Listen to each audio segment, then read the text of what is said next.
Okay. Okay, we were talking about earlier about plants in the lake, because that is a big issue for you guys.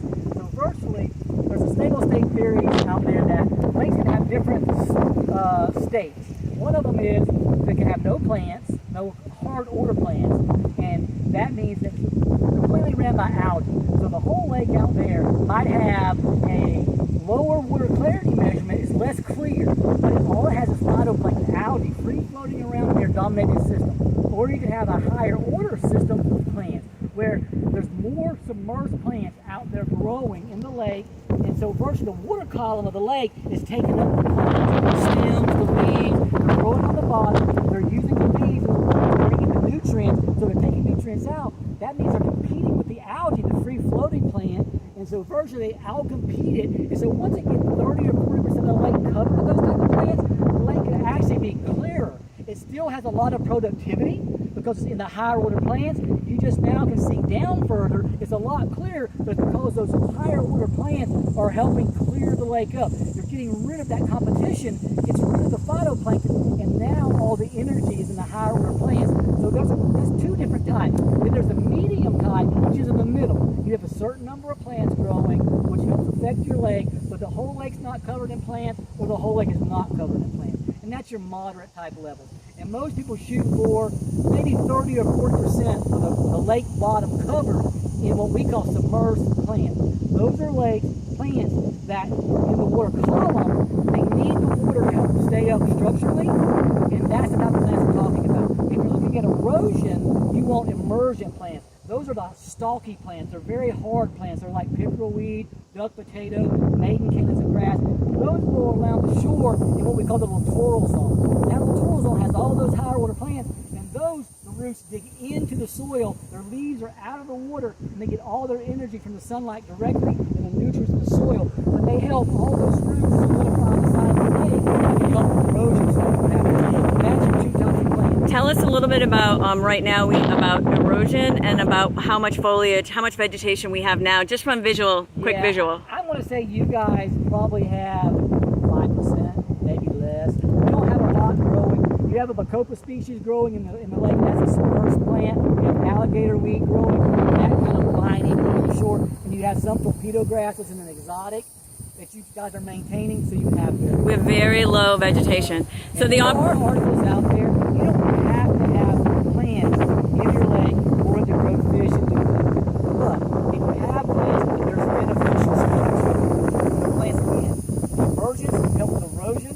The submerged will help with water chemistry. It'll help with that. It will also give you the submerged instead of putting places for fish 2 miles high, places for them to feed. If you have more stalks of plants in there, invertebrates and algae grow on them, the invertebrates eat them, the minnows eat them, you increase your productivity in that side for your fish. And what I'm gathered is that we could have a mix, which means that we could leave some of this alligator weed, we could plant some pickerel weed to help with erosion. You plant. We don't have to assume though that all invasives are bad or all natives are good, right? We're kind of managing a balance. It becomes a weed when it becomes a problem to you. In our world, in the natural world, the exotics we do try to get rid of because there is no natural enemies to them. They usually go out of hand, and so we try to spray torpedo grass from the natural buffer because it gets out of hand. We try to get rid of alligator weed because it's an exotic. But not necessarily all of it. I really have to make that clear because we right now are doing we're doing a clean pond approach, and we're like kind of overdoing with this minimal vegetation. And again, it's such a small pond. You could skip a few things, see how it goes, because your contractors can always come in and you can ask them to step it up. Or step it down, right. Or step it down. Right. This is your pond, your lake. Start managing on how you want it. But right now it's very minimal vegetation. Very minimal. It's not providing, not helping us with the oxygen and the beneficial benefits of that, not helping us with erosion. Some vegetation in the lake, in the pond. And so we could be served to start allowing some vegetation. And then people get nervous about manually managing, and could I throw out there that that's over time. We're not going to have next month we're going to have the whole thing full of alligator weed or we have had lakes where, and we're talking lakes, torpedo grass. So we're talking a couple 100 acres where water hyacinth was the problem. It's a free floating plant. It comes here, floats around, and it multiplies quickly. One plant, 1 acre, 1 year. Crazy production. This group out of Putnam County sprayed a little bit, killed some of it, then manually started going out monthly as a group, and they started moving it manually, bringing it to shore. For 10 or 15 years now, they have controlled their hyacinth population without any more herbicide by manually taking. See, those it out. are the stories that. But it's work. Yeah. You got it. You either And have and that's you either the thing gotta pay that your the contractors to do it, or you have to do it yourself as a homeowner. But would you say that you first kind of let a little bit more build up to find out how much work you it can is? Easily let it go a little bit and see what kind of growth you get. Correct. Yeah. Allow us to get to 30% and then figure out how to get it so that it doesn't go to. You may find that you have to plant some plants. Correct. You may find that you want an eelgrass in here, or you want a southern naiad in here, or you want some of those duck potatoes or those pickerel weeds that give you the flowers and the soil erosion and to bring the birds. You may want that, so you may have to plant a little bit. It may not just come back on its own. And you mentioned specifically along the erosion, which is right below that sidewalk for the community path. Right. There is some erosion occurring there at that bank, and that would be an option for pickerel weed or something to get planted there in the water. But it would take someone planting something. We're not going to have something growing there And you also to save that. have this erosion. You're using your waters going up and down. You have those silty cast phosphorus fish in there that can cause some erosion too. So you will have that through time. Could it take 20 years? Could it take 40? That I don't know.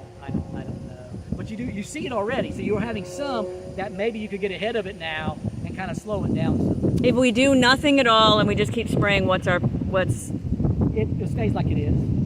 it just would stay static, and it would be whatever the water quality You have is, fish and in we would there, have you erosion. Right. And We don't know your water quality now. Yeah, we You have don't to know anything that. to compare it to. Right. You know, we have data from Forest Lake over here. We have data from the natural lakes, lakes. So we know what we see naturally until we get data.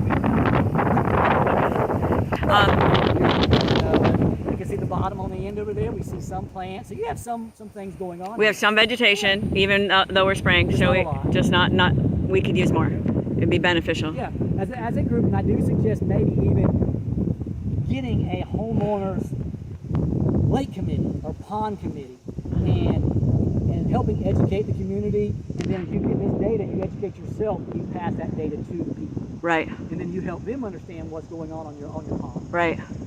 That sounds good.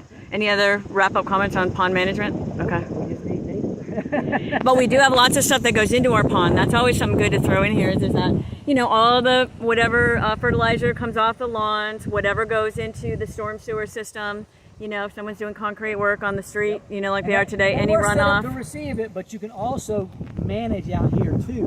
And there's another program that you can get involved with at UF, the Master Gardener program, and they do the Friendly Plants program, or what's it called? Florida friendly? Yeah, and what they do, they have an agent that will come to you guys as a community and talk about what you're doing around the ponds and maybe give you some advice on pesticides and that kind of stuff that might help what not to get into your ponds. And they have a complete program. Yeah, Friendly Yards and Neighborhoods. That's the program. Okay. And there's always, most of the extension offices have an agent there that would come to your community, look at your ponds, maybe even give a talk at a meeting, and they would talk to you about the benefits of using less fertilizers, or using fertilizers that have low phosphorus and that type of stuff. Some of the more environmentally friendly fertilizers that are on the market now, they can give you that kind of information. Okay, Yeah. excellent. Okay, this all sounds great. Thank you very You're much for welcome. this.